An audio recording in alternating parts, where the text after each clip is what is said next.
ये इतना बड़ा प्रोपेगेंडा खड़ा कर दिया, मीडिया ने इतना बड़ा ये प्रोपेगेंडा बनाया है कि योगेंद्र राणा फरार है। मैं कहीं फरार नहीं हुआ हूँ, आप आकर देख लें, मैं अपने घर पर ही बैठा हुआ हूँ।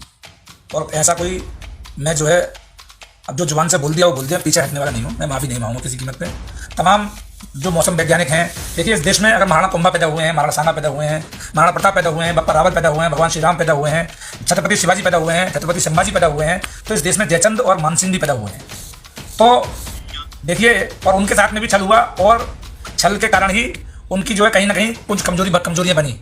दोस्तों, इकरा हसन मामले में योगेंद्र राणा के ऊपर एफआईआर दर्ज होने के बाद फिर से योगेंद्र राणा ने अपना एक वीडियो जारी किया है। जी हां दोस्तों, एफआईआर दर्ज होने के बाद फिर से योगेंद्र राणा सामने आया है और इस बार योगेंद्र राणा ने सारी हदों को पार कर दिया है। जी हां, आपको बताता हुआ चलूँ कि योगेंद्र राणा ने वीडियो जारी करते हुए कहा है कि मैंने जो कहा सो कह दिया हूँ, मैं इस बयान से पीछे हटने वाला नहीं हो और ना ही माफ़ी मांगने वाला हो। यानी खुली धमकी जो है योगेंद्र राणा ने फिर से इस वीडियो के ज़रिए से दे डाली है। दोस्तों, फिर से योगेंद्र राणा का ये वीडियो वायरल हो रहा है, मैं आप लोगों को पूरा दिखाऊंगा। लेकिन उससे पहले आप लोगों को बताता हुआ चलूँ कि योगेंद्र राणा ये वही शख्स है जिसने इकरा हसन जो किराना से सांसद है उनका अपमान किया, उनको लेकर आभर्त टिप्पणियाँ की, साथ साथ ये भी कहा कि मैं इकरा हसन से शादी करना चाहता हूँ। उसके बाद पूरे भारत देश के अंदर बवाल मचा हुआ है और एक ही मांग की जा रही है कि इस योगेंद्र राणा को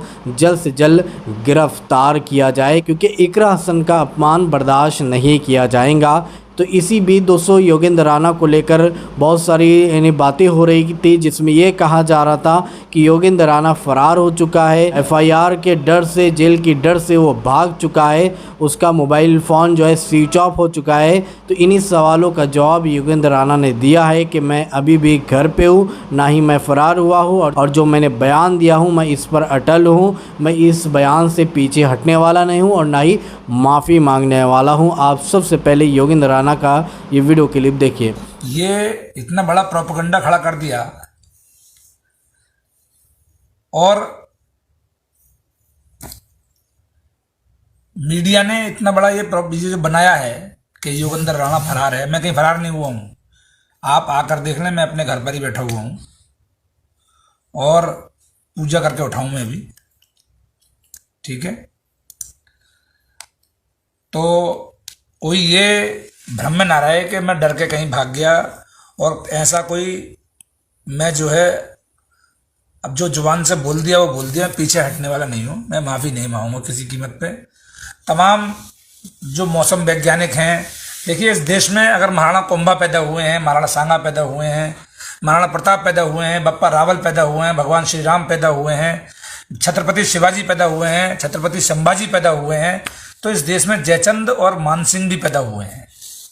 तो देखिए, और उनके साथ में भी छल हुआ, और छल के कारण ही उनकी जो है कहीं ना कहीं कुछ कमजोरियां बनी।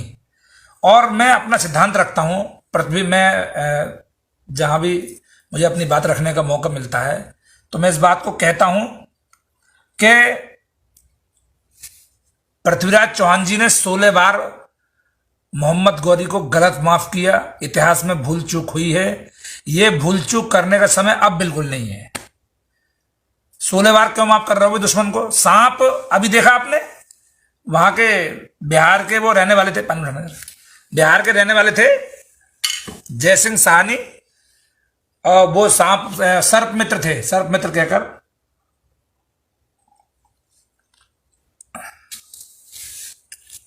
सांप पकड़ते थे और सांप पकड़ जंगल में छोड़ देते। अरे वो उसे काल की जेबड़ी भी बोलते हैं, हमने बचपन में सुना है, उसे काल की जेबड़ी भी बोलते हैं। उसे तो मार देना ही ठीक है, कुचल देना ही ठीक है।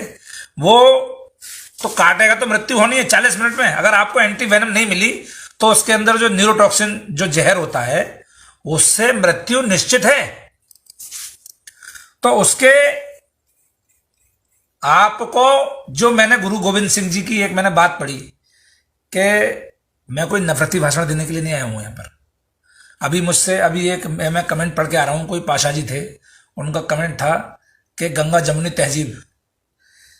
जब बात हिंदुओं की आती है तब आपको गंगा जमुनी तहजीब याद आती है, और ये छांगुर बाबा और दुनिया भर के ये जो विद्रोह कर रहे हैं, अभी पहलगाम में हिंदू मारे गए, धर्म पूछ के मारे गए, कलमा बोले कलमा याद है या नहीं है, जो जिन्हें कलमा याद था उन्हें एक साइड कर दिया गया, और जिन्हें कलमा याद नहीं था उन्हें जो है गोली मार दी गई। तो ऐसा होगा क्या इस भारत देश में? और विरोध, मैं देखिए, मैं ठाकुर पृथ्वी सिंह की संतान हूं और मैं रघुवंशी भगवान राम की संतान हूं। महाराणा प्रताप मेरे पूर्वज हैं, मैं उनकी पूजा करता हूं और छाती ठोक कर कहता हूं असली वाला क्षत्रिय हूं, मैं झुकने वाला नहीं हूं। और मैं, अगर आपने एक फिल्म देखी गदर, वो कहते हैं, बोले मतलब जो है अशरफ अली साहब से कि बाप बनकर बेटी को विदा कर दो, और वरना ये जट बिगड़ गया तो सैकड़ों को ले मरेगा। तो इस भ्रम में मत रहना। मैंने फिर कहा कि मुझे कन्हैया लाल मत समझना, जो उदयपुर का गरीब कन्हैया लाल हमारा भाई, तुमने गला काट के मार दिया।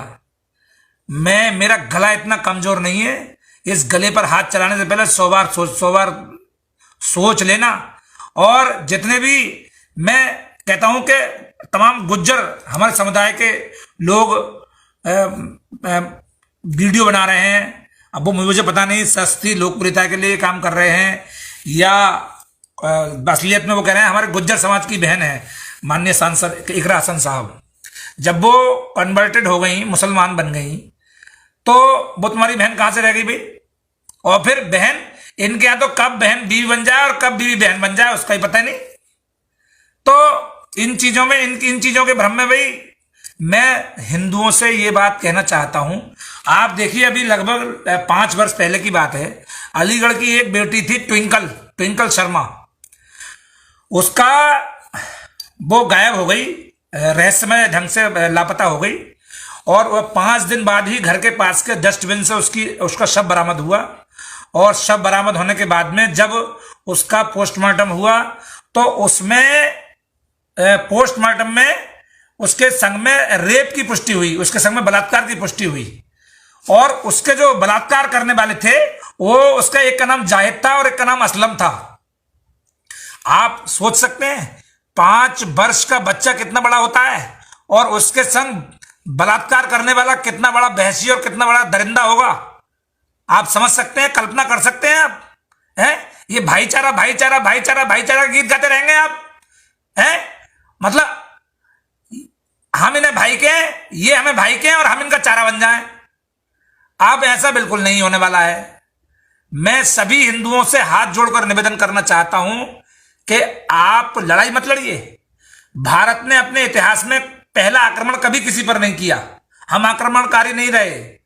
और विश्व के जो बड़े बड़े, जो अभी भारत आए थे, जब वहां के राष्ट्रपति, अमेरिका के राष्ट्रपति बराक ओबामा, तब उन्होंने ये बात कही थी कि अगर विश्व में कहीं विश्व में शांति की स्थापना करनी है तो हमें भारत को विश्वगुरु बनाना पड़ेगा। भारत के तर्ज पर विश्व में शांति की स्थापना हो सकती है। हम बोलते हैं धर्म की जय हो, अधर्म का नाश हो, प्राणियों में सद्भावना हो, विश्व का कल्याण हो। हम अपने लिए नहीं मांगते। जब हम भगवान के आगे हाथ फैलाते हैं इस तरीके से, तो हम कहते हैं सर्वे भवन्तु सुखिनः, सर्वे सन्तु निरामया, सर्वे भद्राणि पश्यन्तु मा कश्चित् दुःख भाग् भवेत्। है, आप फलस्तीन जिंदाबाद बोल सकते हो, भारत जिंदाबाद, हिंदुस्तान जिंदाबाद नहीं बोल सकते। इसी देश का खाते हो, इसी देश की मिट्टी में दफन हो जाते हो, इसी देश का पानी, यहीं का पानी पीते हो, और फलस्तीन जिंदाबाद बोलोगे, पाकिस्तान जिंदाबाद बोलोगे आप। अगर यहां रहना है तो हिंदुस्तान जिंदाबाद कहना पड़ेगा, और अगर नहीं कहोगे तो पाकिस्तान चले जाओ, फलस्तीन चले जाओ, इंडोनेशिया चले जाओ, बांग्लादेश चले जाओ, ठीक है। लेकिन इस तरीके की जो गीदड़ भपकियां हैं, मैं जानता हूं तुम्हारे अंदर कितना जिगरा है, इतिहास भरा पड़ा है तुम्हारी कायरताओं से। रावल रतन सिंह जी थे, उन्होंने 3 बार अलाउद्दीन खिलजी को माफ कर दिया। अलाउद्दीन खिलजी की क्या लड़ाई थी रावल रतन जी से? ये लड़ाई थी कि वो उनकी पत्नी का चेहरा देखना चाहता था। क्या मतलब है भाई दूसरी पत्नी का चेहरा देखने का? कभी उसे भी गलत कह दो। अभी मेरे बेटे ने मुझे वो फिल्म दिखाई छावा। औरंगजेब ने कहा कि मेरे पिता शाहजहां ये ताज मेरे भाई दारा शिकोह के सर पर रखना चाहते थे, इसीलिए मैंने उसका गला काटकर अपने पिता को जेल में भेज दिया। आप देखिए कि सिर्फ उसने कुर्सी पाने के लिए, सत्ता पाने, यार ये लाइट बंद कर दो। सत्ता पाने के लिए उसने ये इतनी बड़ी शर्मनाक हरकत की इतिहास की कि औरंगजेब, और उसे तुम अपना बाप मानते हो।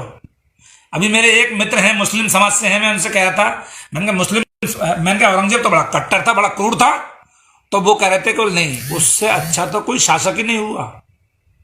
कोई लड़की शिकायत लेकर आई तो उन्होंने किसी महिला को बुलाया कि वो महिला को, दूसरी महिला को स्पर्श भी नहीं करते थे, और उसके हाथ से जो है शिकायत लेकर और उसे छुआ नहीं, और वो उसे मतलब जो है अपने हाथ में तब ली। औरंगजेब, तुम उसी औरंगजेब की औलाद जिसने अपने भाई को अपने पिता को जेल में डलवा दिया था, 8 साल बाद जेल में रहे थे। और वो अभी अरबी में सुधांशु त्रिवेदी जी ने जो लोकसभा में पढ़कर सुनाया था शेर के, तुझसे तो हिंदू अच्छे हैं जो श्राद्ध पक्ष में अपने पितरों को पानी देते हैं। तू तो 1 गिलास पानी, 2 मांस की बोटियां और पानी का एक नपा हुआ एक मतलब जो है वो था, एक उसमें मिट्टी के कुल्हड़ में पानी भिजवाता था, अपने पिता को पानी नहीं देता था वो औरंगजेब। तुम उसकी औलाद हैं, और तुम्हारे डीएनए टेस्ट करा के देखो, तुम्हारे डीएनए में ठाकुर, ब्राह्मण, बनिए, जाट और गुजर ही निकलेंगे। तुम कन्वर्टेड डर के वजह से, तुम वो लोग जो आज मेरे ऊपर जो आग उगल रहे हो ना, तुम कन्वर्टेड हो, और तुम औरंगजेब के डर की वजह से तुमने धर्मांतरण कर लिया।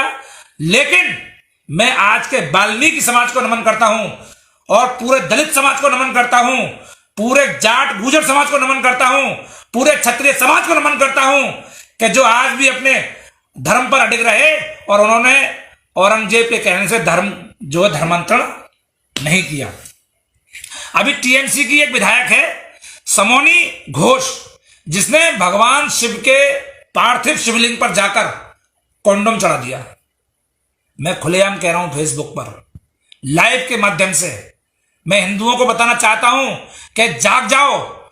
मतलब विधायक जो तृणमूल कांग्रेस की विधायक, पश्चिम बंगाल की ममता बनर्जी की पार्टी की विधायक है, उसने जाकर और भगवान शंकर के जो हमारे देवादिदेव महादेव हैं, जो और पवित्र श्रावण मास चल रहा है इस समय, जो तीनों जगत के गुरु कहे जाते हैं, उनके पार्थिव शिवलिंग पर जाकर कॉन्डोम चढ़ा दिया। आज सस्ती लोकप्रियता पाने के लिए लोग सबसे पहले सनातन धर्म को टारगेट कर रहे हैं, सनातन धर्म को निशाना बना रहे हैं, और ले देकर एक ही देश ये हिंदुओं का भारत है, इसे भी अगर आप खो देंगे तो सनातन संस्कृति कहां चली जाएगी फिर?